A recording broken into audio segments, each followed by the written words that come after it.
离婚协议你签了吧？所以你今天回来不是吃饭，是让我签离婚。我们之间早就该结束了。知意姐，你别误会，景川不是故意伤你，他只是不想再继续互相折磨了。曼宁，你不用替他说话。沈知意嫁进陆家3年，孩子没有，事业没有，娘家也帮不上半点儿。景川现在事业起来了，他还占着陆太太的位置，像什么样子？妈，3年了，我在您眼里就只剩这些。别叫我妈，离婚协议一签，你和陆家就没关系了。房子、车、股份都是陆家的，你净身出户。思月，这3年你吃陆家的，用陆家的，陆家没亏待你。陆景川，你公司第一笔投资是我跑了7家机构谈下来的，上市前供应链危机是我连夜改了3版方案救回来的。你和客户谈崩的时候，是我一家公司一家公司去道歉，把合同续下来的。这些在你眼里也叫吃陆家的，用陆家的。那些不过是你作为妻子该做的。景川，别这么说，知意姐现在情绪不好，万一闹起来，对公司名声也不好。她敢闹？她离了陆家，还有什么？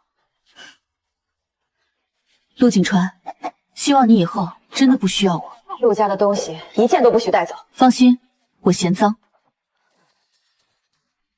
检查一下，太太，很快就不是了。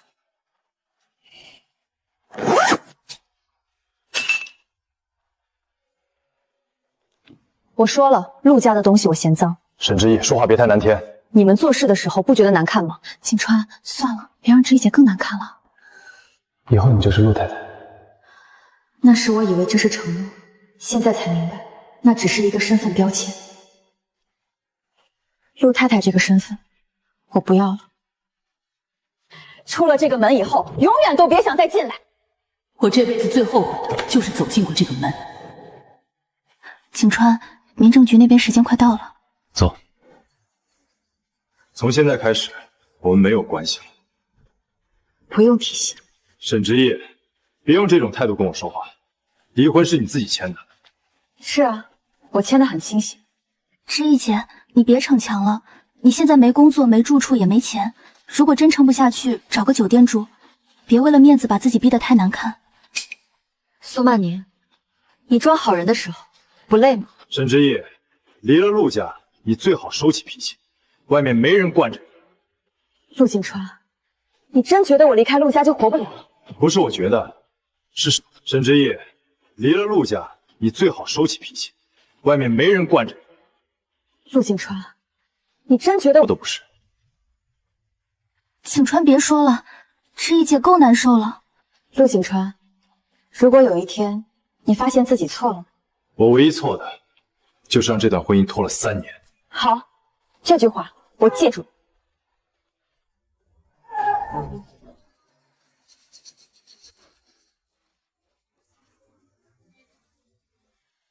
沈小姐，抱歉，我来晚了。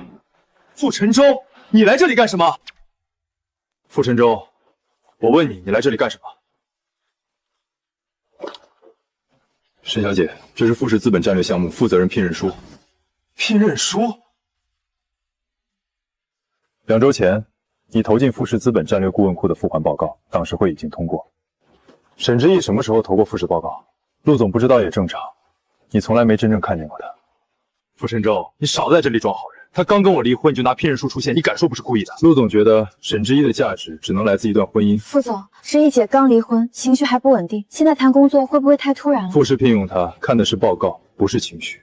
傅总，你确定？我确定，但接不接由你决定。沈之意，你想清楚，富士和陆氏是竞争关系，你接了这份聘任装，就等于陆景川，我们已经离婚了，我站在哪里不需要你批准。陆总，不好了，富士刚刚发函暂停和陆氏供应链合作评估，富士要求陆氏重新提交报价、仓储应急和客户交付方案，原计划明天的联审会也暂停了。你什么意思？陆氏的方案经不起重新评估。陆氏有没有问题，不是因为他离开才有，是因为他离开之后没人替你遮了。沈小姐，先上车，你淋雨太久了。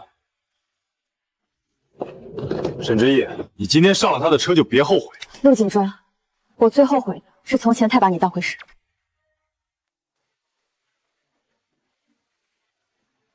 先处理伤，你可以自己来。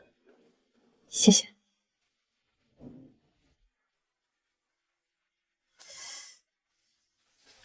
副总，你今天出现的太巧了。不算巧。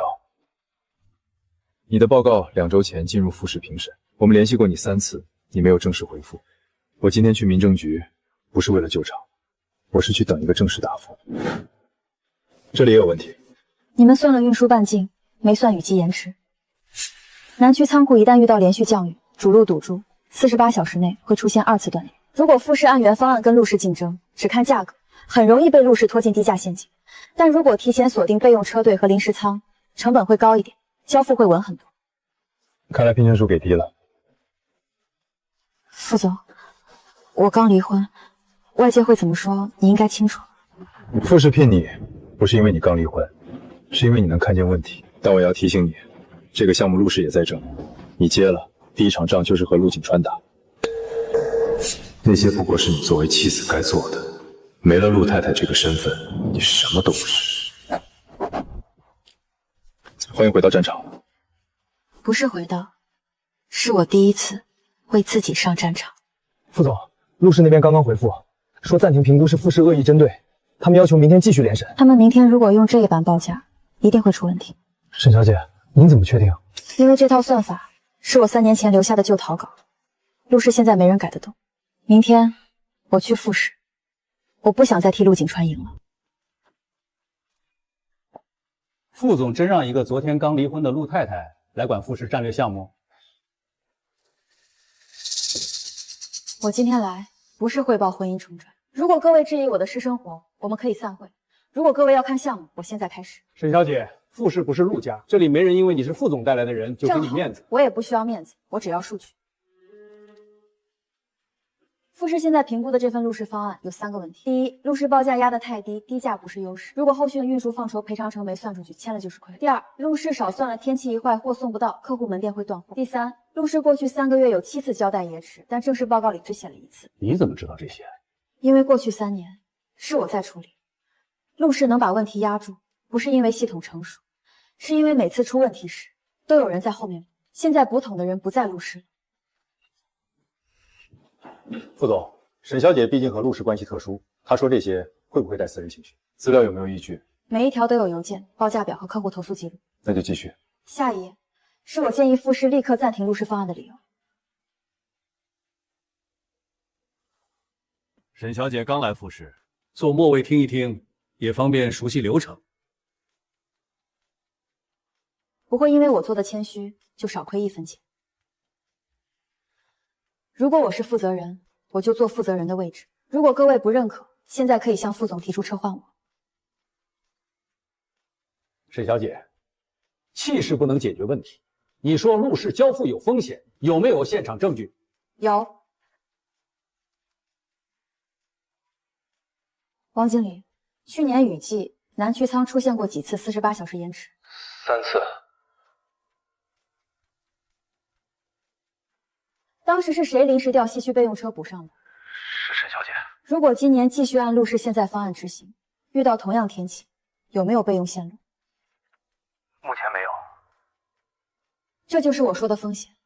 不是我和陆氏有私人冤念，是陆氏过去能撑住，是因为有人临时补救。现在那个人不在陆氏。那你能保证富士验收后不会出问题？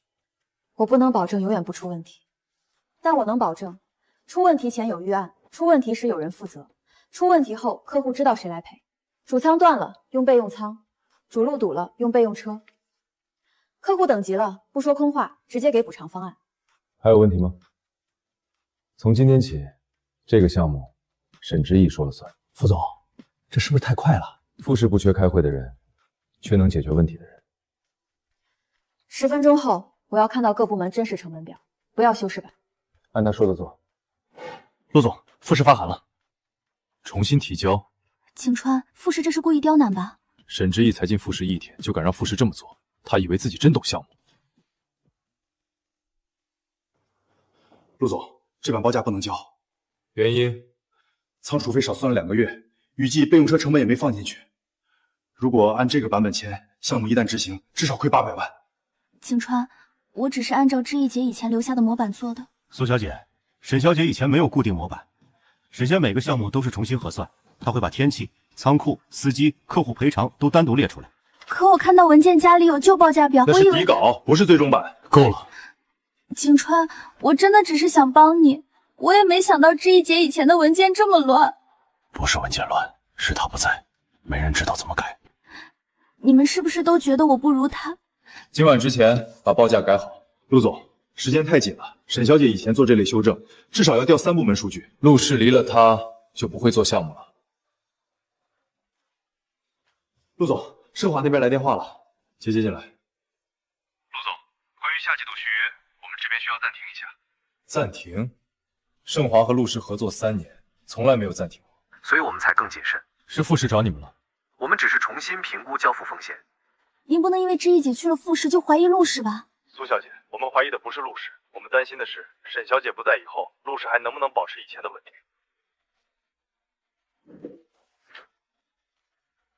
这份报价，今晚谁能改好？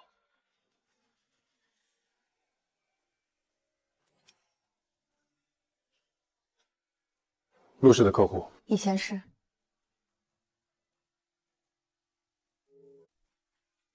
景川，盛华会不会是被傅氏那边影响了？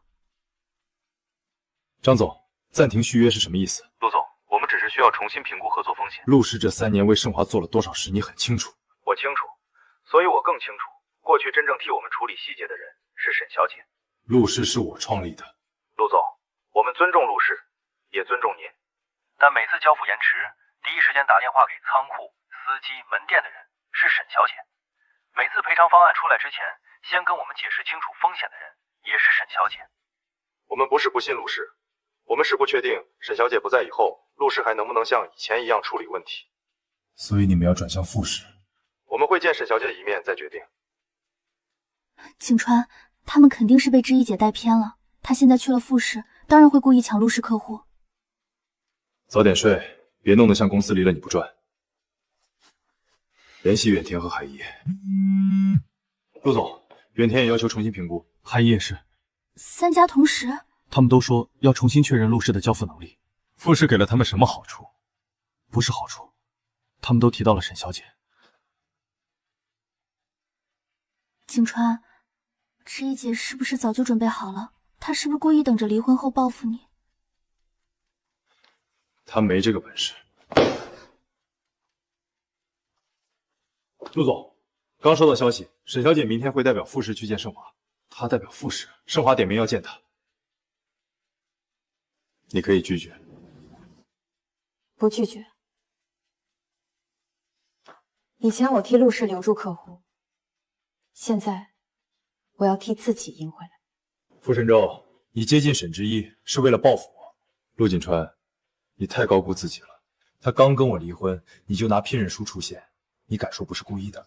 我是故意去的，但不是为了你，我是去等他给傅氏一个答复。你觉得我会信？你信不信不重要。傅神州，别把话说得这么漂亮。他在最狼狈的时候，你出现的刚刚好，这不是趁虚而入。趁虚而入的人是你。你说什么？你趁他爱你的时候，让他替你熬夜改方案，让他替你陪客户，让他替陆氏补项目漏洞。等陆氏站稳了，你又告诉他，他吃陆家的，用陆家的，用陆家的。陆锦川，真正占便宜的人是你。这是我和他之间的事儿，轮不到你评价。你和他已经离婚了，就算离婚，他也是我前妻。他首先是沈之意，你到现在还在用一个身份定义他，陆太太。前妻离婚女人，可傅氏看见的是一个能看懂风险、能稳住客户、能救项目的人，所以你就让他来对付陆氏。不是我让他对付陆氏，是陆氏的问题本来就在。傅氏暂停评估，是你在针对我。是，陆氏报价不合格，交付方案不完整，客户风险无人接手。傅氏当然会针对这样的竞争对手，尤其是你。为了沈之意，为了项目，也为了他。你别忘了，他跟了我3年。那是你最不该拿出来炫耀的事。3年时间，你没有看见他，现在他走了，你也没有资格拦。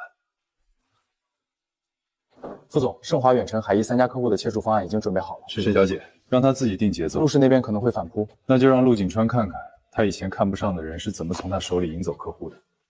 景川，傅晨人是不是说了什么？陆总，傅氏那边已经正式约见盛华、远苑、海一3家客户，负责人是沈之一。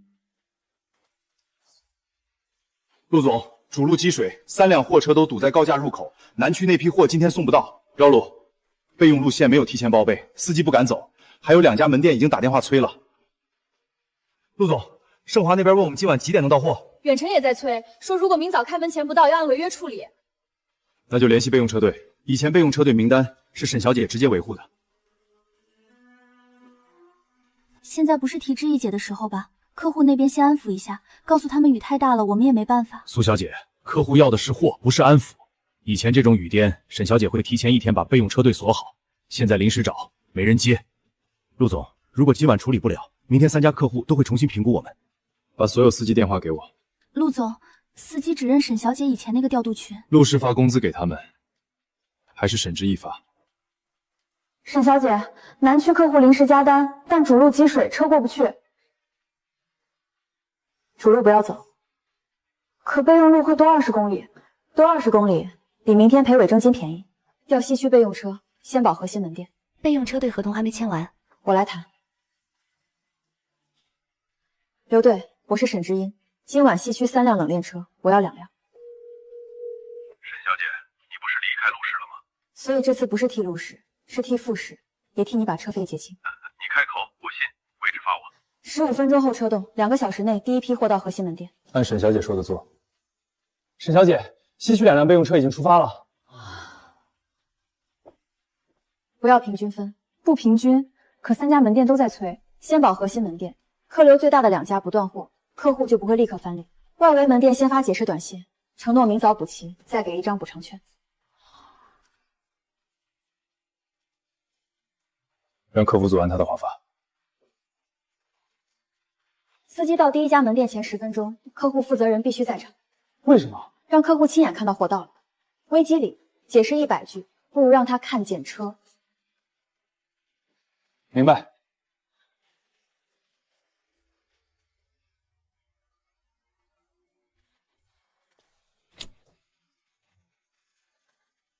沈小姐，货到了。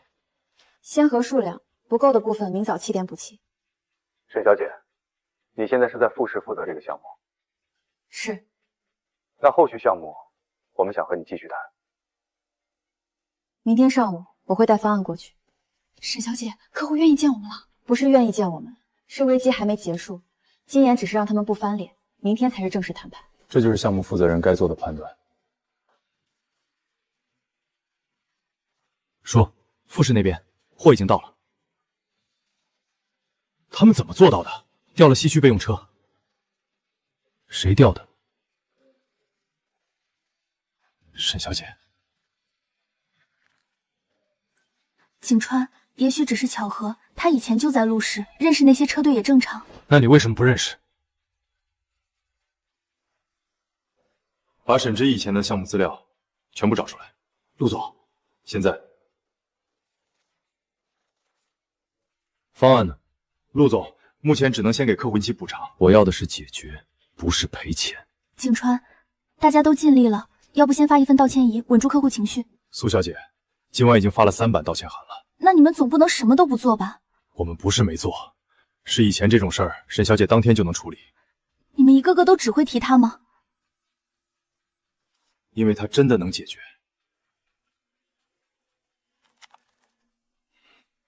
景川，他们只是太累了。 才会乱说。沈之以前用的电脑在哪儿？应该还在您办公室。他走的时候没带陆氏设备。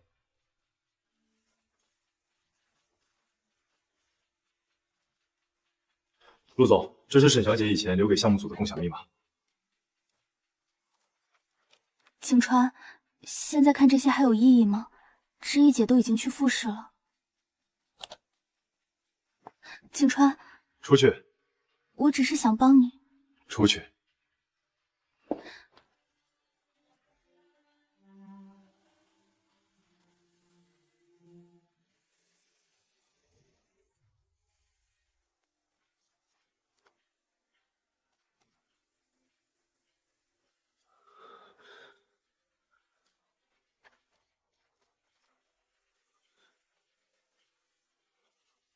陆总，这是刚打印出来的旧批示，出去。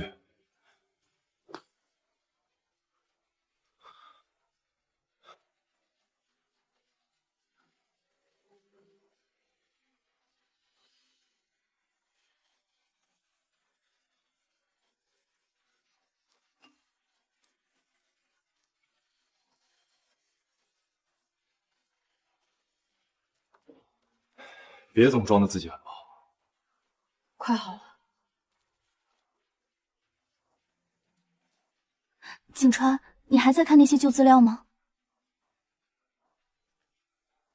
知意姐以前怎么不告诉你？她是不是故意藏着这些东西，等今天让你难堪？我帮你看看，也许这些文件没那么重要。景川，这些文件你看得懂吗？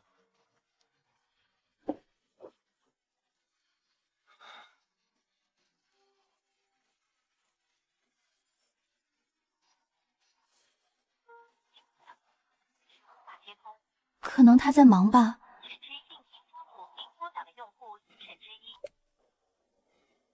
您拨打的用户暂时无法困及吗？景川，可能他真的在忙。他现在刚进复试，肯定要表现给傅晨舟看。你除了说他故意，还会说什么？我不是这个意思，我只是担心你被他骗。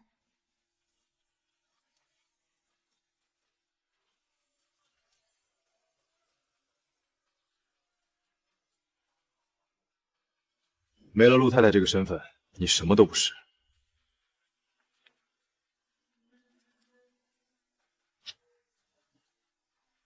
景川，你不会真的要去找他吧？陆氏现在需要他。只是陆氏需要他吗？陆总，傅氏那边有新消息，说沈小姐今天上午会代表傅氏去见盛华客户，她亲自去，盛华点名要见她。他这是要抢陆氏客户？备车。陆总，您要去哪儿？傅氏。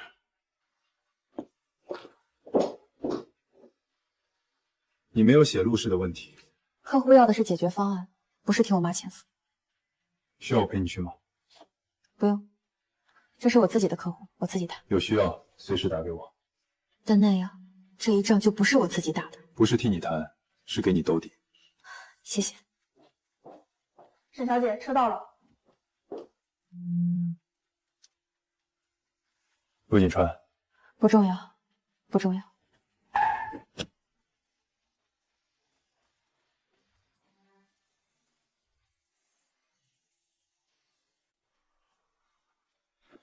我要见沈之意。请问你有预约吗？我是陆氏集团陆锦川。陆总，抱歉，沈负责人已经外出见客户了。哪个客户？不好意思，项目行程不便透露。先生，非内部人员不能进入办公区。那不是陆景超吗？来找沈负责人。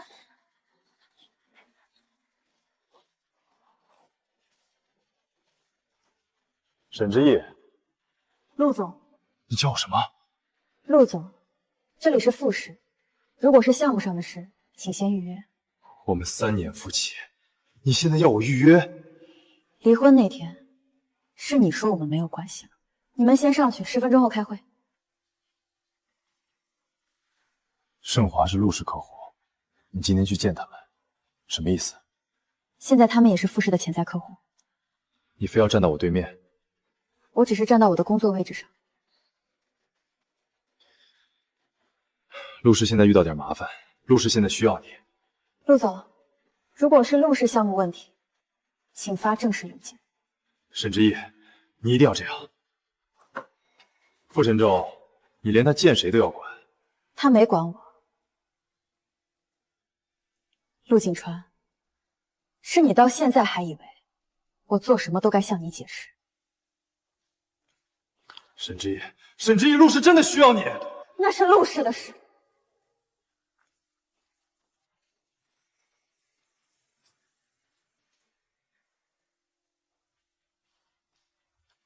沈小姐，陆总，这里不是谈事的地方。沈之意，回陆氏帮我一次。盛华、远程、海逸3家客户同时重新评估，项目部现在接不住。你最熟悉这些客户，你回来处理，条件你可以提。我知道之前有些话说重了，只是有些话说重了。你把离婚协议砸在我面前，你让你母亲查我的行李，你在民政局门口说，没了陆太太这个身份，我什么都不是。现在你来找我，不是因为你知道错了，是因为陆氏出事。我不是这个意思。你就是这个意思。陆景川，你不是想我回来，你只是想让那个替你补坑的人回来。我们3年夫妻，你就不能看在过去的情分上？3年夫妻，陆景川，离婚那天你不是说我们没有关系了吗？我替陆氏熬夜的时候，你说那是妻子该做的；我离开陆家时，你说我活不下去。现在陆氏乱了，你又想起我们3年夫妻了。傅晨舟，你满意了？这和副总无关。陆景川，我不是赌气离开你，我是真的不要你了，是让我签成离婚。陆总，他已经说得很清楚了，你别以为他真的会跟你走，他不是跟我走，他是离开你。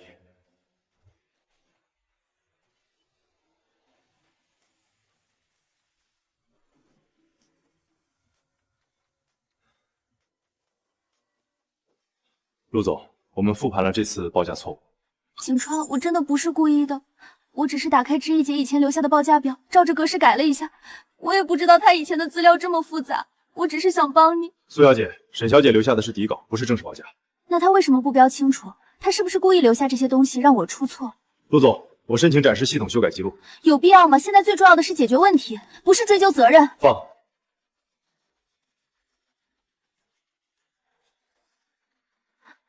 景川，我不是故意删的，我以为那些费用会让报价变高，客户不喜欢。报价低了执行不了，客户更不会喜欢。我只是想帮你。你为什么删？我以为报价越低越有优势。从今天开始，你退出项目组，项目资料不准再报。景川，你现在是在怪我吗？你以前不是说这些事谁做都一样吗？我以前看错了。陆总，复试那边已经确认，沈小姐明天会带队和盛华进行第2轮会谈。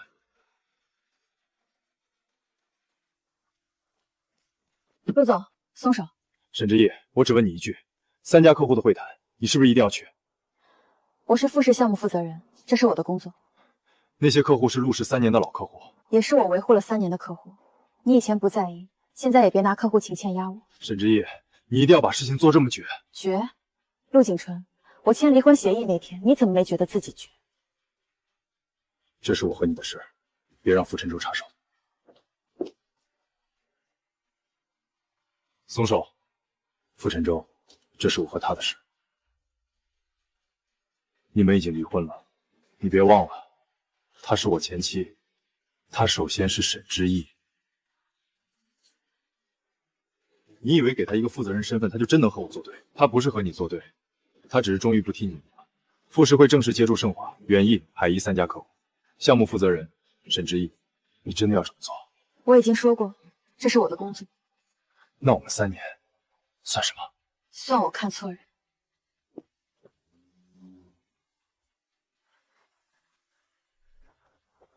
陆总，刚收到消息，远程和海一也同意和傅氏会谈了。沈小姐，我们和陆氏合作了3年，现在突然转向傅氏，董事会会问原因。就这些？就这些。盛华最担心的不是价格，是门店开门时货架上有没有货。陆氏能给低价，但现在陆氏没有明确告诉您出问题谁负责。你敢把责任写进合同？不敢写责任的承诺才不可信。如果傅氏也遇到昨晚那种雨夜堵车呀？第一，提前锁备用车；第二，主路堵走西区入行路线；第三，核心门店先送，外围门店提前通知并补偿。沈小姐，你这份方案比陆氏这次补交的清楚。客户要的是稳定，不是听我评价竞争对手。沈小姐，我明白为什么昨晚货能到。盛华愿意和傅氏进入正式合作流程。张总，陆氏的补充方案还没正式提交，你现在决定是不是太急了？陆总，陆氏的方案我们看过了。陆氏和盛华合作3年，你应该清楚我们的实力。陆总，我当然清楚。但过去3年，我们信的一直是沈小姐的处理能力。以前她在陆氏，我们信陆氏；现在她在傅氏，我们愿意重新相信傅氏。沈之言，你真的要把陆氏客户带走？陆总，客户不是我带走的，是陆氏自己留不住。陆总，后续如果陆氏有更完善的方案，我们仍然欢迎公平竞争。那我们按流程推进。你是不是早就等着这一天？不，我只是终于不用再凭你守着了。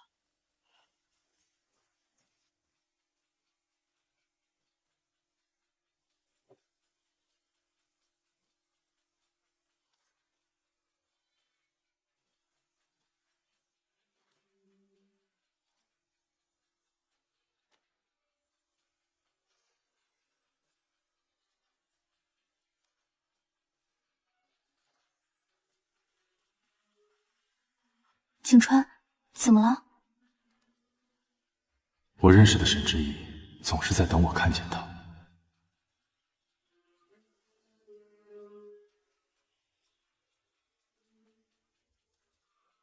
进来。陆总，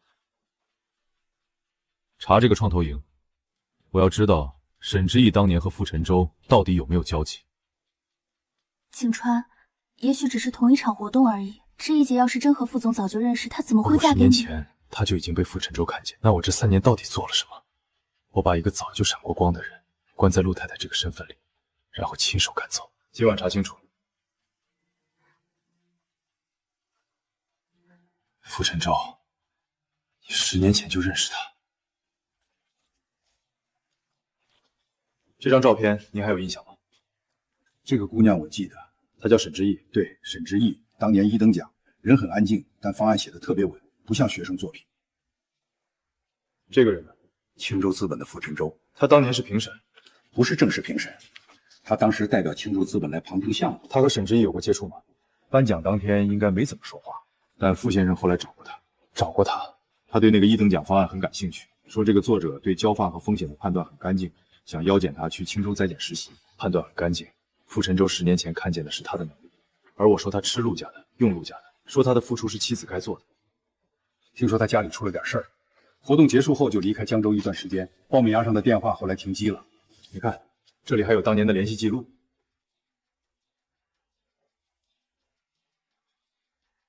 沈之意知道吗？应该不知道，那时候联系不上他，后来这事儿就不了了之。陆景川，你真觉得我离开陆家就活不了？事实而已。陆总，傅氏那边也有动作。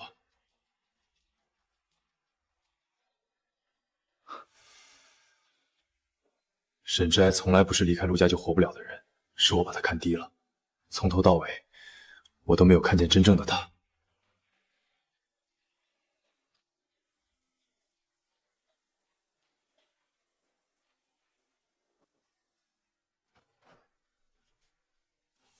傅总，这份资料不是档案室刚调的吗？有些人的判断率10年前就很干净，您这些年一直保存着。您当年为什么没有继续找？找过，创投营、学校、报名资料都找过。他家里出了事，人突然离开江城。那时候青州自警刚拆分，我也被调去海外项目。那现在沈小姐知道吗？不知道。您不打算告诉她？她现在最需要的，不是听一个男人说自己记了她10年，她需要先站稳，等她愿意听的时候再说。副总，陆景川在查2014青年创投营，让他查。有些真相，他越早知道，越该明白自己错过了什么。陆总，照片修复出来了。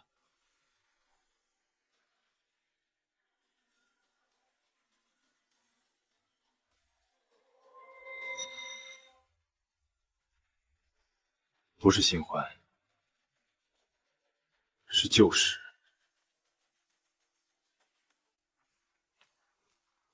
沈之意，我们谈谈。你们先去会议室整理资料。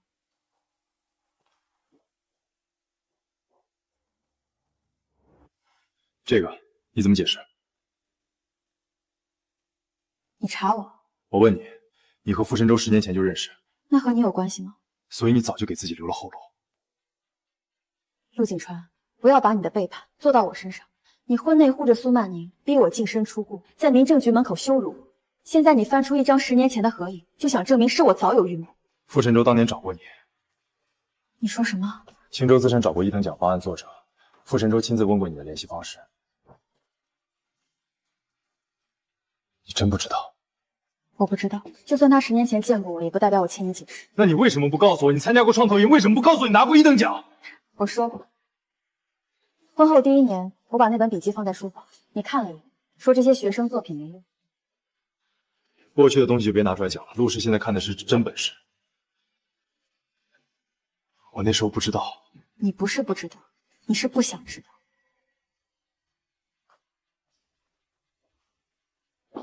所以你是不是早就想离开我？陆景川，是你一步步让我不想留下。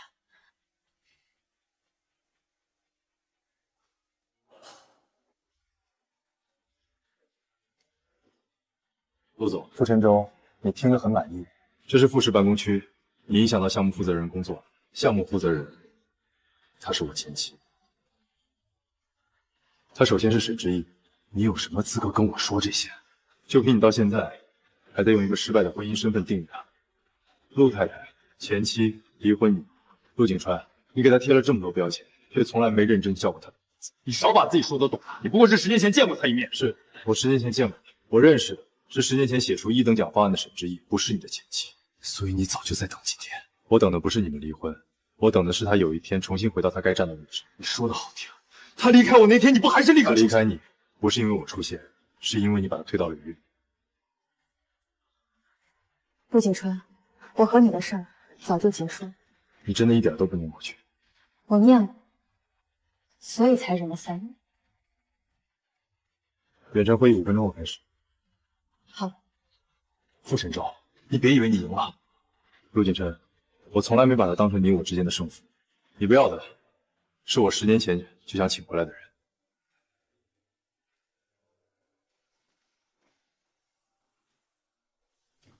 陆总，如果远程和海一也转向富士，陆氏下季度现金流会受到明显影响。景川，客户现在只是被沈之意带欢了，等他们冷静下来，会知道陆氏才是长期合作方。陆总，客户不是被逮捕，过去3年，他们习惯了沈小姐的响应速度。她不在之后，陆氏确实接不住。你们怎么又提他？现在是陆氏内部会议，不是替沈之意邀功。他说的没错，过去3年，陆氏很多项目是沈之意撑起来的。盛华续约、远庭交付、海恩报价修正，包括雨季应急调度，都是他在做。以后陆氏内部复盘，所有沈之意经手过的方案，按实际贡献归档。明白。他不在这里，他听不到，就算听到了，也未必还在意。把后台会议记录发给沈之意。陆总发给沈小姐吗？发。过去3年，陆氏很多项目是沈之意撑起来的。这句话来得太晚了。沈小姐，远程这版补偿条款要不要再压一点？不压，责任写清楚，比报价好看更重要。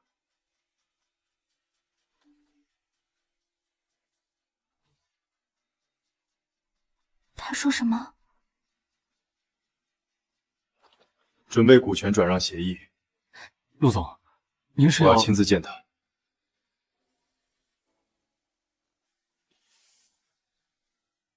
你看看。陆总，如果是陆氏合作资料，请发富士项目邮箱。不是项目资料，是给你的。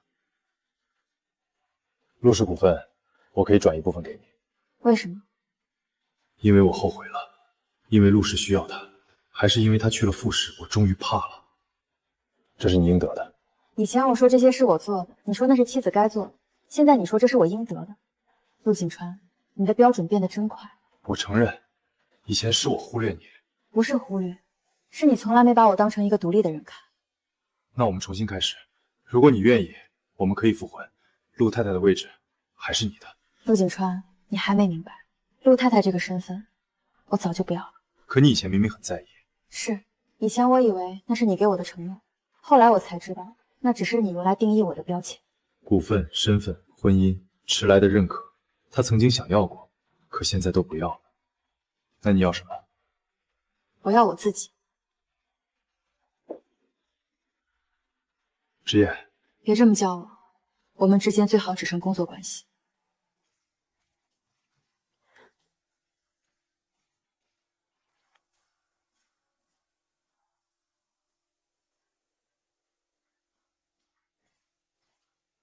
回去把赔偿条例第7页再核一遍，明天不要有错字。好的，沈负责人。沈之意，你们先下去。明天的竞标你一定要亲自上。我是项目负责人。现在所有人都这么叫你。之意，我们毕竟3年夫妻，3年，不可能一点感情都没有。所以你应该最清楚我是怎么一点点死心的，不是一天死心的，是我每次想让你看见我，你都转身去护苏曼宁；是我每次替陆氏解决问题，你都说那是我该做的；是我被你们检查行李时，你站在旁边没有阻止。我知道错了。你不是爱我，你只是发现没人再替你补坑了。不是，陆氏刨价出错，你来找我；客户要走，你来找我；项目要输，你说我们3年夫妻。陆景川，你每一次想起我，都是因为你需要我解决问题。那你让我怎么做？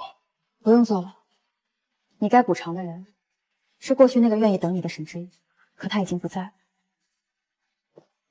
沈小姐、陆总，明天上午9点最终竞标，傅氏和陆氏同台汇报。收到。甲方会当场宣布优先合作方，请2位准时。明天你不会让步，对吗？项目场上没有让步。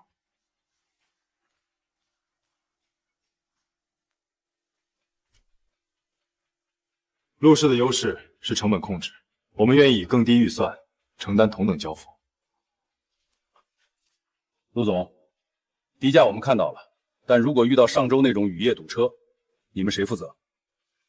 陆氏有成熟团队应对，具体负责人是谁？多久响应？延迟怎么赔？傅氏的报价不是最低，但客户要的不是一份看起来漂亮的低价，客户要的是出问题时有人接电话，有车能动，有赔偿能落地。沈小姐，你敢把响应时间写进合同？敢，因为不写进合同的承诺，出了事没人认。主仓断了，用备用仓；主路堵了，走备用路。客户开门前，货必须到。如果同时3家门店断货，先保客流最大门店，外围门店提前短信告知，补偿券同步发放。客户最怕的不是晚，是没人告诉他为什么晚，什么时候到，损失谁来承担？经综合评估，本项目优先合作方为傅氏资本。感谢信任，傅氏会按承诺执行。我输了，不是输给傅晨舟，是输给了沈之意。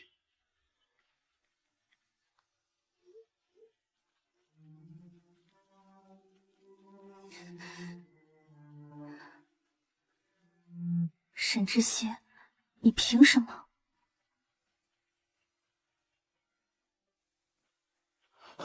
沈负责人，客户那边已经有人问了，要不要先暂停项目启动会？不暂停，先给客户发正式说明，项目启动时间不变，负责人不变，交付承诺不变。可网上现在都在说您和客户关心的不是八卦，客户关心的是项目会不会受影响。把今晚发给客户的启动表拿来。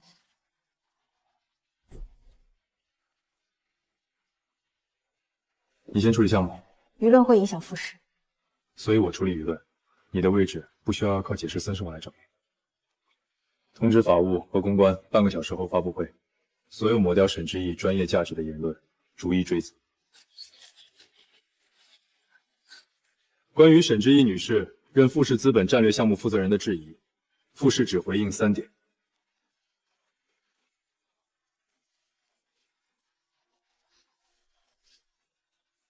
傅总，外界认为您是在私人关系上偏袒沈小姐。傅氏不会因为私人关系聘用负责人，也不会允许任何人用生生活抹掉一个人的专业价值。针对恶意造谣者，傅氏法务已启动追责。沈小姐，明天启动会照常。他的位置切开粉区域。我看到他和傅沈川被摆在新闻里，第一反应一定是愤怒，是重用。可这一次，最先刺痛我的，当外外质疑他时，他拿出证据维护他。他平静的像终于不用躲在任何人身后。陆总，高料源头查到了，初始高料账号和苏小姐常用的媒体联系人有资金来往。陆总，要不要压下去？您去哪儿？找苏曼宁。景川，你找我？解释。景川，我没有，我只是太害怕了，我害怕失去你。沈之意一走你就变了，你以前不会为了他凶我，不会为了他让我退出项目，更不会为了他去查我。所以你就去毁他。那他呢？他一走你就后悔了？你不是说他什么都不是吗？你不是说没了陆太太这个身份他活不下去吗？现在他进了傅氏，赢了客户，你就开始后悔。景川，你不是恨他，你是发现你真的离不开他了。从今天起，你退出陆氏所有项目。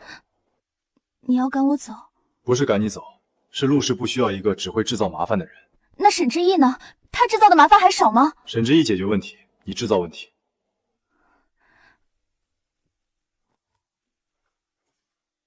银行那边来函了，因为盛韩项目流失，远航和海信暂缓续约，银行要求陆氏补充担保材料。财务部刚测算，下季度现金流可能出现缺口。离开项目组。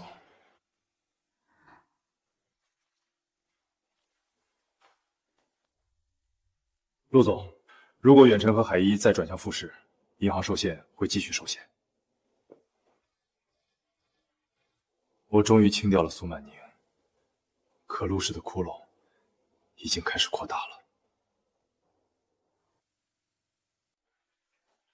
副总，甲方那边刚刚确认，下午最终协议谈判，刘总希望您亲自出面。副总，如果您亲自去，签下来的概率更高。刘总一向难缠，沈负责人虽然准备充分，但对方可能还是要看富士最高层态度。你准备好了吗？准备好了。那就你去。副总，甲方点名希望您。项目负责人是沈之毅，富士不能一边说他负责，一边在关键谈判时把他换下去。你去谈，我在外面。好。副总，刘总在里面等您。今天由沈负责人谈。可是刘总说，希望最终条款由您亲自确认。我可以确认。他可以代表富士项目组。按你准备的谈。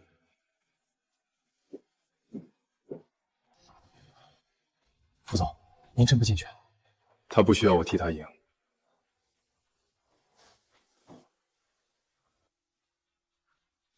沈小姐，富士的方案我认可，但我只问一句：如果3天内交付失败，富士怎么赔？赔偿条款在这里。核心门店延迟超过6小时，当日预估损失80%赔；外围店铺延迟超过12小时，按合同单价15%返还。连续2次交付失败，甲方有权解除部分区域合作。解除部分区域合作，这个条款你们也接受？接受。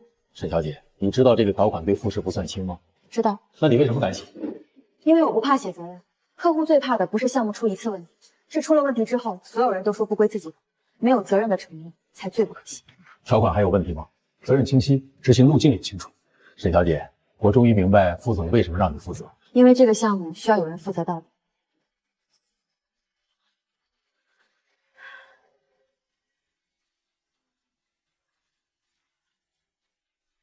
他在里面。是。你真放心让他一个人谈？我不放心的是那些不肯让他上桌的人。沈小姐，合作愉快。合作愉快。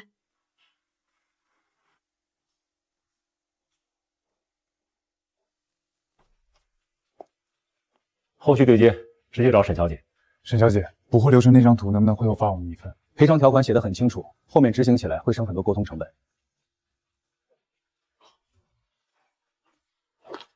这些小事都是团队做的。我当时以为他懂事，现在才知道，是我又一次把他推回了影子里。之毅，恭喜。谢谢陆总。把签约版扫描发回公司，通知法务准备项目启动。好的，沈负责人。这一次，他不是赌气，不是逞强，也不是等我追。他以前也这样站在我身边，是，可你从没让他站到台前。你习惯他替你补漏洞，替你挡风线，替你把事情做好，但你不习惯别人看见他。我不是不知道他做过事，我只是从来没有让那些事成为他的光。我以前真的，我后悔了。你该说给他听，但他听不听，已经不是你能决定的事。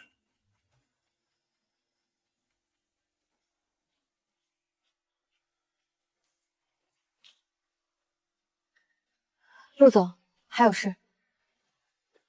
我不是来谈项目的，我后悔了。我后悔没听你说完那些方案，后悔在陆家让他们检查你的行李，后悔在民政局那天把话说的那么难听。之毅，我真的后悔了。陆景川，晚了。我最需要你看见我的时候，你把我当成陆太太；我最需要你相信我的时候，你护着苏曼诗；我最需要你给我一点体面的时候，你把我踩进鱼里。我可以改，可我已经不想改了。你现在后悔，不是因为你突然懂得爱我，是因为我终于离开了你，还活得很好。过去3年，我给过你很多次机会，这一次，我不给了。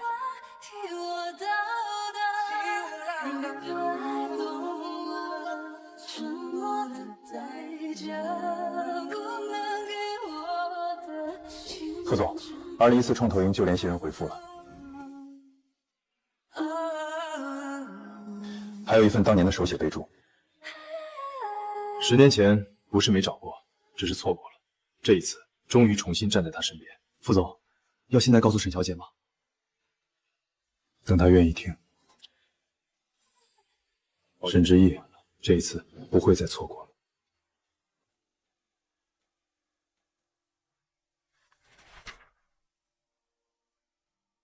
你当年找过我？找过。我不知道。我知道，当年我看过很多方案，大多数人讲规模、讲利润、讲扩张，只有你先写，如果货送不到，客户怎么办？那时候我就觉得这个作者不是只想赢，他是真的懂责任。所以你一直记得那份方案？我记得的不是方案，是写出那份方案的人。那时候如果我接到电话，也许会不一样。也许，但你现在也不晚，沈之意，你现在站回来了。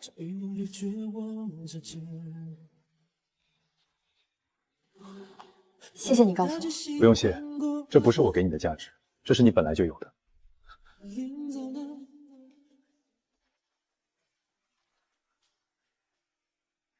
陆总，你怎么在这里？傅晨昭，你10年前就认识他，是，所以你从一开始就在算计我。你先去会议室，旧资料明天再整理，这不是你需要被他们争论的事儿。之一，你早就知道他是谁，你早就等着他离开我。陆景川，不是所有人都像你一样只会用占有理解关系。你少说的这么干净。我10年前见过他，欣赏他，也找过他，但他嫁给你那3年，我没有打扰过他。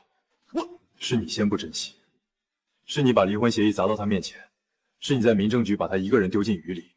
她是我前妻，他不是你的所有物，你敢说你没有趁虚而入？他不是我抢来的，是你亲手把他推开的。如果没有你，他也许会回来。你到现在还不懂，他离开你不是因为有人接住他，是因为你让他没有理由再留下。你不要的是我10年前就想请回来的人。我丢掉的不是一个前妻，是10年前就值得被请回来的沈之意。沈负责人，需要叫保安吗？不用。之意，能不能再给我一次机会？我知道我错了，我不该说那些话，不该把你的付出当成理所当然，我也不该让你一个人在雨里。我现在才知道，那天你有多疼。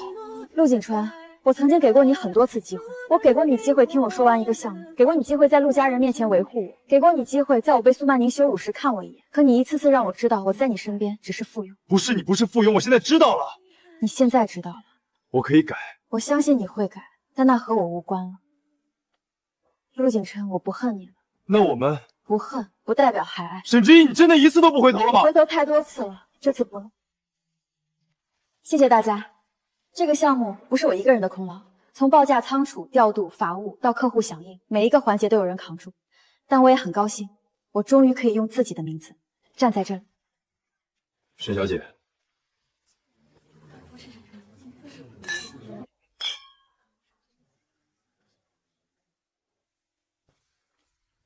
他不会再回头了，他本来就该往前走。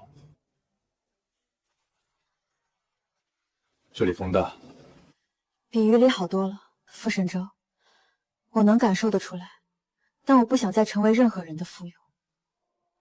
我不想从陆太太变成傅太太，也不想别人提起我时，永远先说我是谁身边的人。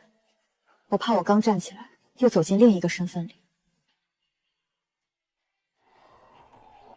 我明白，那我就等你不怕的时候再说。那你想说什么？明天告诉你。你说今天告诉我。10年前，我看到这份方案时，想请你进青州资本，后来没找到你。现在找到了。是，但现在的你不需要被谁找到，你已经自己走回来了。昨天我说我不想再成为任何人的附庸。我记得。所以你今天要说什么？你从来不是谁的附庸。沈之一，我希望你成为的不是傅太太，不是谁的影子，我希望你能成为陪我走下去的同路人。如果有一天我走得比你远呢？那我追上来。如果我选择自己的路，不是你想要的方向吗？那我尊重你的方向，选择权在你。